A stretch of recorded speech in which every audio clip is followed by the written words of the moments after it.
Bem-vindo ao Mala Diplomática, podcast do Instituto Diplomático do Ministério dos Negócios Estrangeiros. O meu nome é Ana Paula Zacarias e sou a nova diretora do Instituto Diplomático, substituindo neste posto o embaixador José Freitas Ferraz. Neste espaço vamos continuar a conversar com interlocutores relevantes em todos os domínios da política externa. No episódio de hoje do podcast Mala Diplomática, contamos com a presença da doutora Isabel Pestana.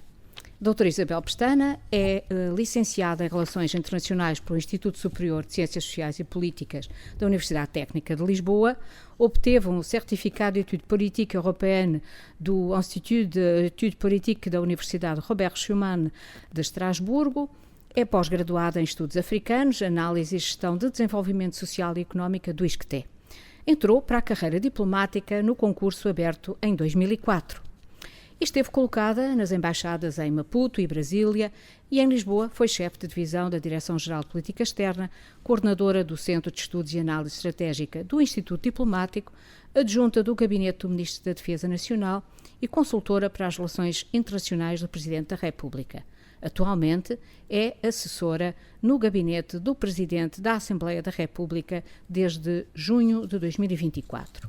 E com efeito, é este cargo que vai servir de tema ao nosso podcast de hoje, no qual vamos explorar o papel que uma diplomata desempenha junto do Presidente da Assembleia da República, explorando a importância de assessorar diplomaticamente a segunda figura do Estado português, bem como o relevante, mas frequentemente discreto papel que a Assembleia da República tem na política externa portuguesa.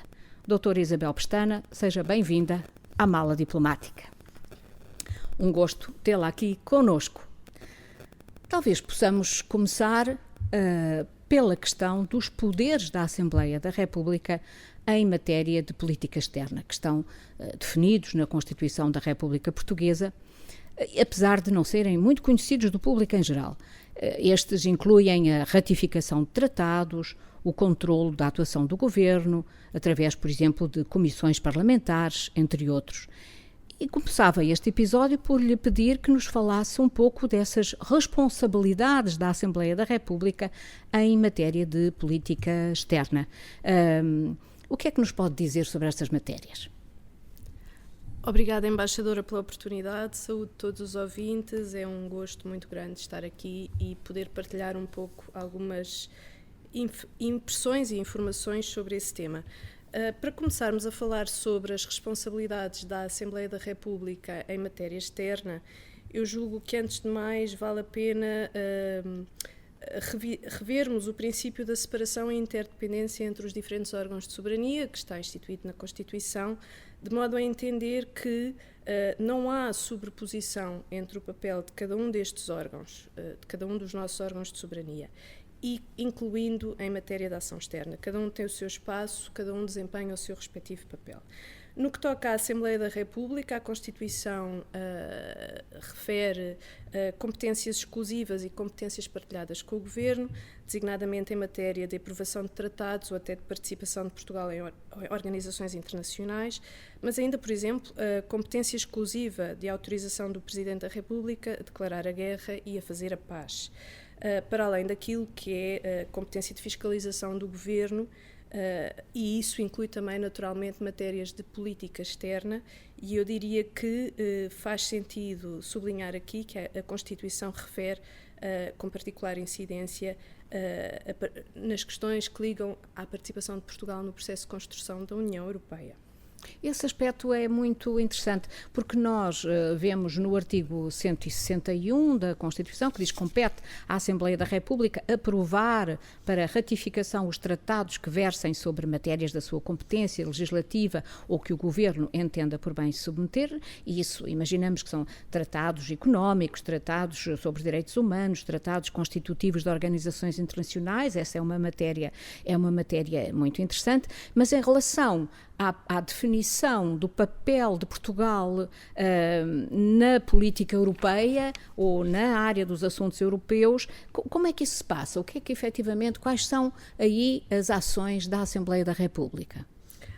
Para além das matérias de fiscalização das políticas de governo em matéria europeia, eu julgo que convém rever aqui o que o Tratado de Lisboa vem inovar nesse quesito, designadamente no papel dos Parlamentos Nacionais em termos de construção da União Europeia. E o Parlamento Nacional, naturalmente, que se adapta a estas prerrogativas. E eu aqui gostaria de sublinhar o papel da Comissão dos Assuntos Europeus, que vê estes temas com particular cuidado e também a participação quer dessa, quer de outras comissões, designadamente comissões que tenham a ver com as matérias em questão, em trabalhos interparlamentares entre diferentes parlamentos nacionais da União Europeia. Frisaria também a existência de uma, nós chamamos antena, que é um representante da Assembleia da República junto às instituições europeias e que muito apoia o trabalho da Assembleia da República nesta questão em particular. A Assembleia exerce, assim, portanto, uma função de controlo político da atuação governamental, incluindo no plano externo, aprecia atos do governo, requer informações sobre as negociações ou acordos internacionais, no caso sobre a nossa participação no quadro europeu também. E falou há bocadinho da Comissão de Assuntos Europeus, mas existe também uma Comissão de Negócios Estrangeiros, onde normalmente são ouvidos o Sr. Ministro dos Negócios Estrangeiros, o Sr. Secretário de Estado da Cooperação. Como é que se organizam essas audições parlamentares? Que relevância é que elas têm? Uma relevância muito grande e, aliás, é a Comissão dos Negócios Estrangeiros e Comunidades Portuguesas, é uma das principais instâncias da Assembleia da República para exercício dessas funções de fiscalização da política do Governo em matéria externa. E, naturalmente, que há audições que são regimentais, que estão previstas no regimento, e constantemente temos a presença do Sr. Ministro dos Negócios Estrangeiros e também dos Secretários de Estado, mediante aquilo que for sendo a agenda trabalhada no seio da Comissão e proposta pelos diferentes deputados, que, mediante aquilo que forem sendo as preocupações aventadas e aquilo que gostariam que fossem as matérias sobre as quais gostariam de ouvir o Governo, vão fazendo e elaborando e negociando essas agendas. Muito bem.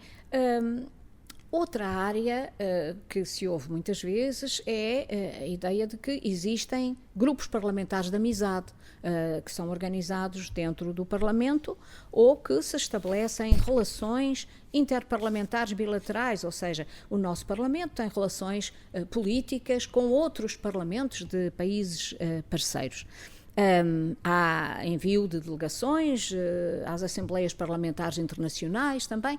Como é que se passa e como é que se organiza esta colaboração e esta colaboração que é ao nível político, mas que imagino exista também ao nível técnico? Como é que isso acontece? Efetivamente, político e técnico.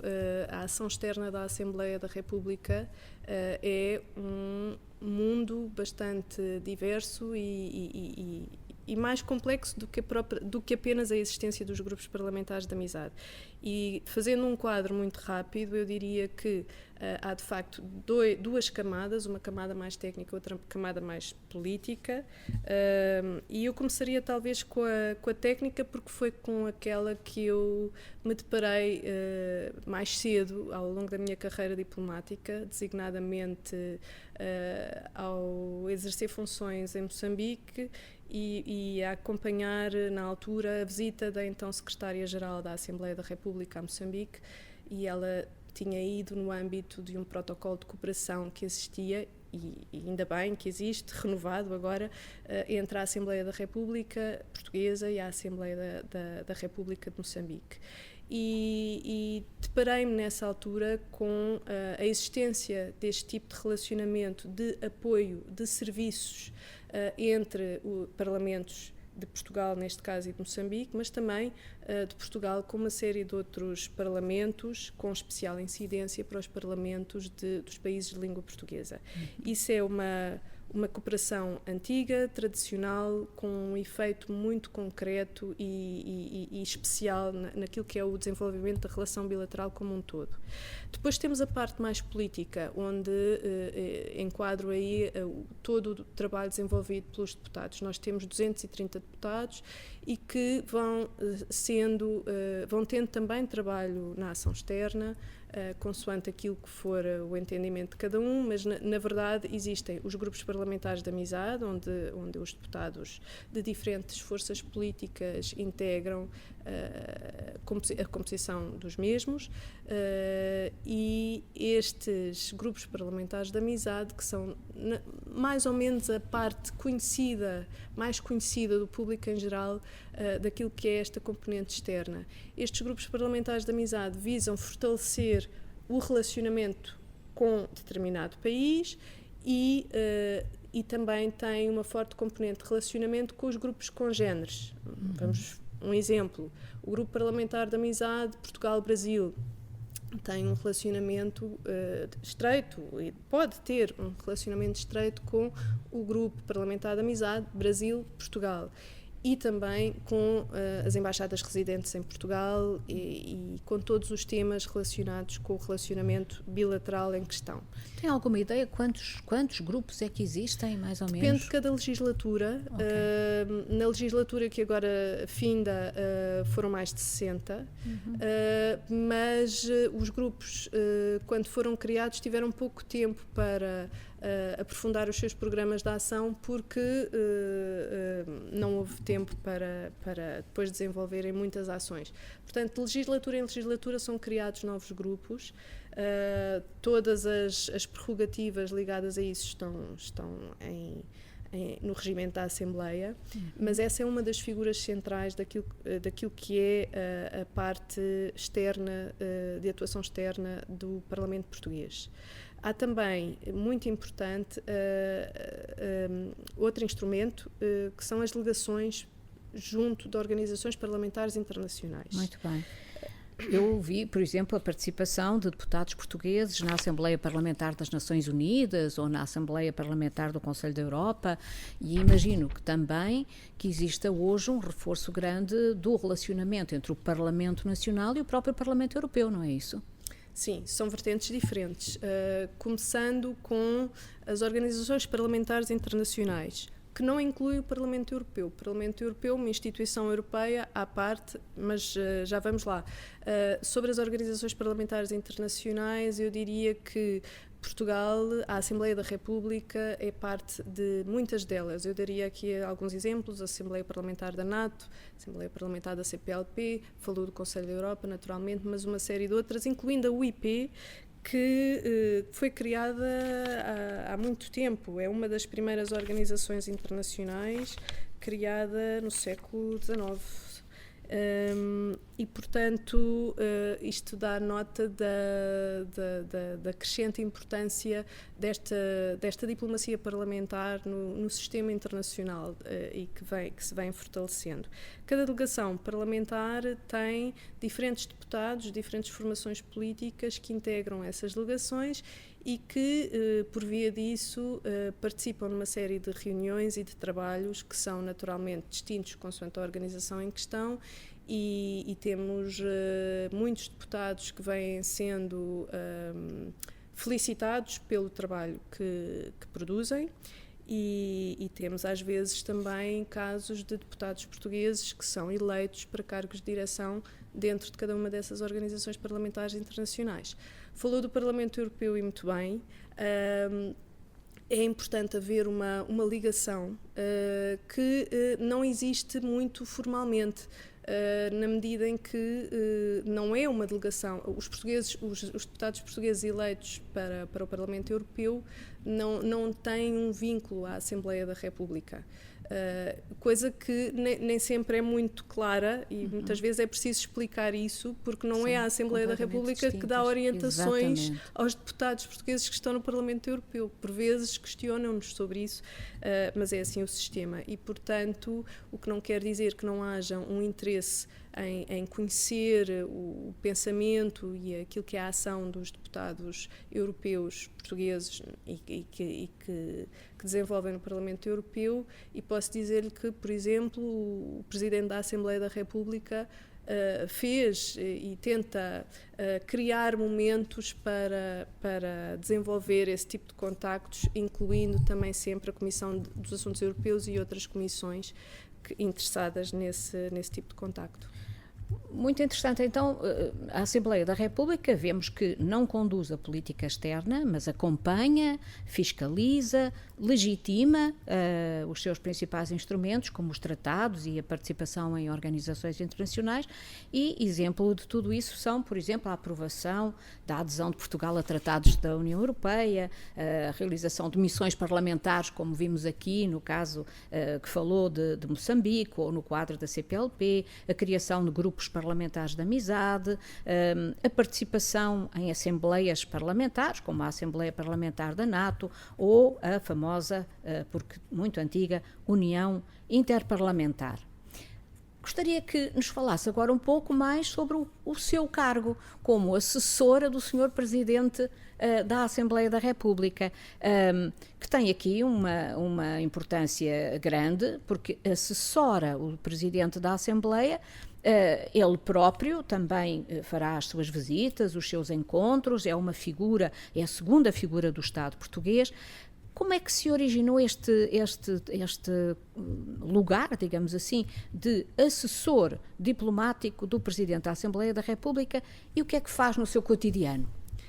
Bom, consta que houve uma visita muito importante de deputados portugueses à então URSS, a Moscovo, em 1976, que terá alertado ou suscitado o interesse na criação de uma figura que permitisse mais facilmente fazer a ligação entre a diplomacia portuguesa e o trabalho desenvolvido na Assembleia da República, na parte externa, designadamente no que toca à agenda do Presidente da Assembleia da República.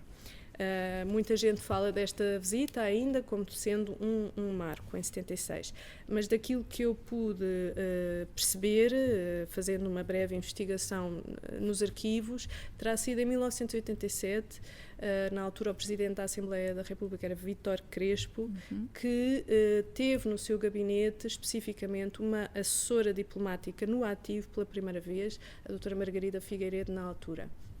A partir daí, imagino que possa ter havido algumas intermitências, mas de facto há uma quase constância da existência de um diplomata que faz parte da equipe de assessores dos presidentes da Assembleia da República.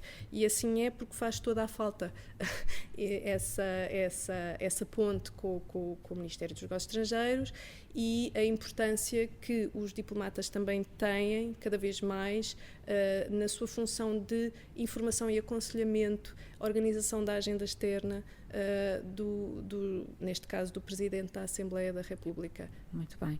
É muito interessante essa ponte que se estabelece, que é uma ponte direta entre quem está a assessorar o Sr. Presidente da Assembleia e aqui o Ministério dos Negócios Estrangeiros. Portanto, tem aqui um papel muito importante para dirimir alguma questão que surja, mas para além da assessoria diplomática do Presidente da Assembleia da República, também existe uma direção de relações externas, relações públicas e protocolo da própria Assembleia da República.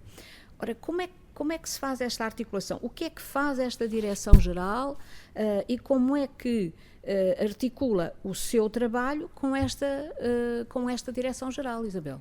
Esta Direção-Geral, esta e outras, a que eu chamaria os serviços de apoio da Assembleia da República, são muito importantes e naturalmente que a coordenação estreita com os serviços é fundamental. Não só pelo papel que eles próprios desempenham e que eu já referi a nível técnico no relacionamento com outros parlamentos, mas pelo apoio que eles dão aos 230 deputados, porque eu assessoro assessoro o mais importante de todos, o Sr. Presidente. E que tem um papel muito importante no seu conjunto de atuação da Assembleia da República. Mas, na verdade, todo o trabalho desenvolvido pelos senhores deputados, independentemente das delegações e grupos a que pertençam, necessita naturalmente de todo um apoio, e esse apoio é fornecido por estes serviços, que são constituídos por técnicos superiores de grande envergadura, com muita experiência, não só na parte de protocolo, mas também na própria parte de conhecimento e de matéria, digamos assim. E mesmo em relação ao trabalho do Presidente da Assembleia da República, e não apenas o trabalho dos outros deputados, é também muito importante esta articulação por todas estas questões que eu acabei de referir. Muito bem, porque falou aí de uma coisa que me parece interessante para o público em geral, que é a questão também do protocolo, que é o facto de haver necessidade de fazer um apoio às visitas que o Sr. Presidente da Assembleia da República faz a outros países, ou quando se recebem visitas oficiais de altas individualidades a Portugal, que muitas vezes vão à Assembleia da República, são recebidos pelo Sr. Presidente. Nessa parte da recepção, das visitas oficiais, qual é o seu papel? O que é que a Isabel faz no quadro da assessoria ao Presidente da Assembleia da República? Eu trabalho muito em duas ou três vertentes. Primeiro, naquilo que é a programação da agenda externa do Sr. Presidente da Assembleia da República. E isto está ligado a uma outra questão, que é o perfil externo do Presidente da Assembleia da República. Naturalmente que cada pessoa tem o seu perfil, não é? Há quem goste mais desta área, há quem goste menos desta área. Eu, quando fui convidada para o cargo, sabia que ia ter à minha frente um presidente muito interessado em desenvolver a ação externa, por achar que isso era e é muito importante no atual contexto internacional. E nesta vertente, e sabendo daquilo que falámos no início, do papel de cada órgão de soberania, era preciso construir um perfil que depois tivesse tradução naquilo que é a agenda externa do Sr. Presidente. E, naturalmente, aqui há três vertentes que eu gostaria de sublinhar. A questão da democracia, a questão das comunidades portuguesas e da construção de pontes. São três vertentes que o Parlamento português, tem como vetores daquilo que pode ser interessante explorar em termos de atuação externa, e esse foi o entendimento deste Presidente da Assembleia da República, no caso, na 16ª legislatura, o Dr. José Pedro Aguiar Branco, e foi através destes grandes eixos que fomos construindo a agenda. E a agenda constrói-se como? Com os contactos, com os congéneres. Eu gostaria de frisar, em primeiro lugar, os contactos com presidentes de parlamentos e outras delegações parlamentares, mas sobretudo com os homólogos. E ao construirmos esta agenda, quer de visitas a Portugal, quer de visitas ao estrangeiro, tentamos sempre enquadrar nestes grandes eixos. Mas também, como bem referiu a embaixadora, há a recepção de visitas aqui, e de visitas não só de presidentes de parlamentos, que têm um cerimonial próprio e que, para isso, os tais serviços de apoio têm um papel fundamental na organização dessas visitas, seguindo um cerimonial que tem tradição e que é ilustrativo da importância atribuída às mesmas, mas também chefes de Estado, quando fazem visitas a Portugal, visitas de Estado, não visitas oficiais ou de trabalho, mas de Estado, desde a nossa democracia, que tem uma componente no programa na Assembleia da República, o que é muito interessante e significativo da importância da Assembleia da República no nosso sistema. E normalmente essas visitas têm uma cerimónia de boas-vindas nos programas e que permitem o contacto dos líderes parlamentares das diferentes formações políticas com o chefe de Estado em questão, e nós tivemos recentemente duas. Tivemos a da Presidente da Índia, por exemplo, a do Presidente de França, também tiveram uma vertente na Assembleia da República. Claro. Então, podemos dizer que a assessoria diplomática apoia a atividade internacional do Presidente, não é isso? Faz o aconselhamento diplomático ao Presidente da Assembleia da República, informa, aconselha o Sr. Presidente sobre questões de política externa, prepara os dossiês, os briefings, imagino, sobre nomeadamente sobre as visitas. Esta questão é muito interessante, as visitas, portanto, trata-se de organizar e acompanhar as visitas oficiais do Sr. Presidente da Assembleia ao estrangeiro, mas também receber as delegações estrangeiras e os encontros com chefes de Estado, com embaixadores. Imagino que haja também embaixadores que apresentem cumprimentos ao Sr. Presidente da Assembleia da República, receber presidentes de outros parlamentos, altos dignatários também, e também articula com o Ministério dos Negócios Estrangeiros toda esta atividade, normalmente com o protocolo de Estado, imagino, e com as direções gerais aqui do Ministério.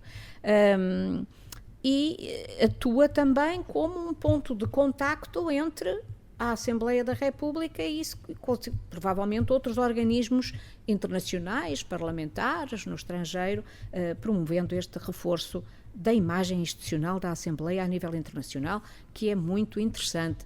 Imagino que isto lhe traga alguns desafios também. Como é que é? Porque fazer todo este género de articulações entre a sua assessoria ao Sr. Presidente da Assembleia da República, sendo neste momento uma figura tão voltada para a parte externa, como é que depois faz esta articulação com o Presidente da República, com os gabinetes do Primeiro-Ministro, com o Ministério dos Negócios Estrangeiros? Como é que dá conta de tudo isto? Bom, primeiro, os desafios. Eu diria que um dos maiores desafios é a falta de tempo. Imagino, claro. Muito trabalho. Porque, naturalmente, que o Parlamento tem uma fortíssima agenda interna e, portanto, há que tentar que a agenda externa seja o mínimo possível conflituante com a interna. Depois, porque há um enorme interesse estrangeiro pelo Parlamento português e pelo sistema português. Desde a lógica da fragmentação partidária, etc., e como é que isso tudo se desenvolve na prática. E, portanto, há muita gente a querer ter contactos com o nosso Parlamento, inclusive ao mais alto nível, ao nível dos presidentes de parlamentos. E, portanto, essa vertente do tempo, acho que, se me permite, é o maior desafio. Mas, naturalmente, que para que os desafios não se tornem problemas, temos que assegurar uma fortíssima coordenação com os outros órgãos de soberania. Aliás, isto volta ao início da nossa conversa. Exatamente. Sobre o espaço e o papel de cada um. Se não tivermos essa coordenação, é mais difícil respeitar este princípio da separação e complementaridade. E nós fazemos isso regularmente. As assessorias diplomáticas em todos os órgãos de soberania são absolutamente fundamentais. E, no que me toca, tenho um constante contacto, quer com o Ministério dos Negócios Estrangeiros e depois com as assessorias diplomáticas do Presidente da República, do Primeiro-Ministro. Tudo isso é assegurado e feito de modo a que, dentro daquilo que é a diversidade, e tem que haver diversidade de opiniões no seio do Parlamento português, possa de alguma forma, no que toca à ação externa do Parlamento, fazer parte de um todo que é a ação externa do Estado português.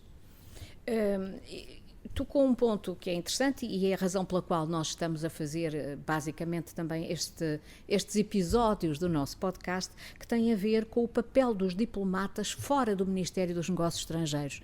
Normalmente nós vemos os diplomatas a trabalhar dentro do Ministério ou então nos seus serviços externos, nas embaixadas, nos consulados, nas missões, mas não deixa de ser muito interessante que nós tenhamos diplomatas também a fazer essa coordenação e esse trabalho de coordenação muito ampla no gabinete do Sr. Primeiro-Ministro, no gabinete do Ministro das Finanças, no gabinete do Sr. Presidente da Assembleia da República, no gabinete do Sr. Presidente da República e, portanto, aqui também um trabalho dos diplomatas de carreira que estão destacados nestas diferentes entidades para permitir esta articulação interna e um bom funcionamento regular e oleado de tudo o que é a ação externa do Estado.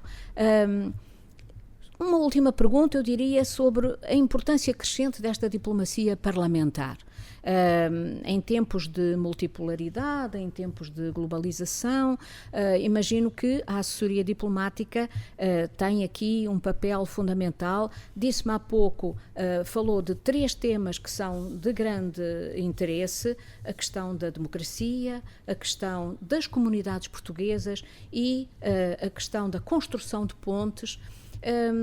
Neste aspecto de reforço do diálogo interparlamentar a nível global, reforço do prestígio institucional da nossa Assembleia da República, como é que se articulam em relação às comunidades portuguesas, que é uma área tão interessante, as comunidades portuguesas no exterior, que de alguma maneira também se revêem na própria Assembleia, porque também votam para ter ali os seus representantes?